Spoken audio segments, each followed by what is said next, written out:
తూర్పు గోదావరి జిల్లా Rajamahendravaram central zone DSP K Ramesh Babu ఆధ్వర్యంలో 3 టౌన్ పోలీస్ స్టేషన్ పరిధిలో గమనీయం నిర్వహించారు. కాతేరు కామన్ బ్రిడ్జ్ వద్ద అనుమానాస్పద వ్యక్తులను ఆపి విచారించిన సందర్భంగా 3 దొంగతనాలకు పాల్పడిన నిందితులను గుర్తించారు. కుప్పాల రంగారావు, గొప్పిరెడ్డి మోహన్, సీరా బంగారు బాబును అరెస్టు చేసి 34 బైక్లు స్వాధీనం చేసుకున్నారు. 14 లక్షల రూపాయలతో ఉంటుందని తెలిపారు. ఎస్పీ నరసింహ కిషోర్ ప్రజలను జీపీఎస్ వీల్లాక్ పెట్టి సురక్షితంగా ఉండాలని హెచ్చరించారు.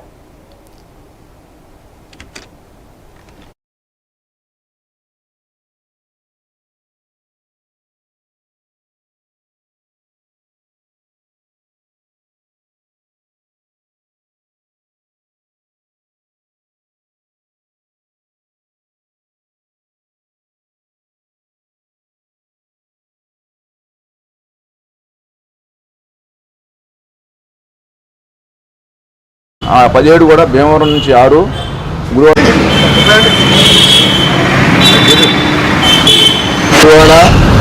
రాజమండ్రి టౌన్లో సుమారు ఇప్పటికి 34 దొంగతనాలు చేశారు.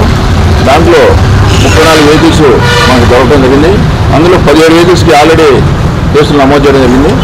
ఆ 17 కూడా భీమవరం నుంచి 6, గురువాడలో 3 కేసులు, ఏలూరులో 7 కేసులు, Rajahmundry town 3 town police station పరిధిలో 4 కేసులు.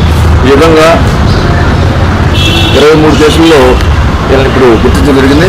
మిగతా 11 కేసుల్లో బళ్ళు ఐడెంటిఫై చేయాల్సింది. అది ఏ ఊర్లో ఎవరైనా ఇంకా ఐడెంటిఫై చేయాల్సింది.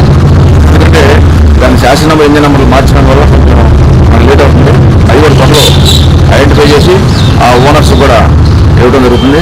ఈ విధంగా దాదాపు మన ఈస్ట్ గోదావరి చరిత్రలోనే ఒకేసారి 34 బళ్ళు రికవరీ చేయడం అనేది నిజంగా అభినందించదగ్గ విషయం. ఈ విషయాన్ని ఎస్పీ గారు దృష్టిలో పెట్టడం, ఎస్పీ గారు ఎవరైతే ఈ రికవరీకి కష్టపడి పనిచేశారో సిఐ శ్రీటౌన్ గారు, అప్పారావు గారు, అప్పలరాజు ఎస్ఐ గారు, వారి సిబ్బంది కృష్ణ, ప్రసాద్, సురేష్, శేఖరు, విజయ్ కుమారు, రామయ్య గారు, వీళ్ళందరూ కూడా కష్టపడి పనిచేశారు. వీళ్ళందరూ కూడా ఎస్పీ గారు సూటబుల్ రివార్డ్స్ ఇచ్చి సారు వాళ్ళందరినీ కూడా అభినందనలు తెలియపరిచారు. ఇక మీద కూడా ఇదే స్పిరిట్ తోటి పనిచేసి క్రైమ్ రికవరీ చేయాలని ఎస్పీ గారు మనస్ఫూర్తిగా ఆహ్వానించారు. మేము కూడా ఆహ్వానించాం. ఇంతకుముందు కూడా స్నాచింగ్ జరిగింది మొన్న, మీరందరూ తెలుసు.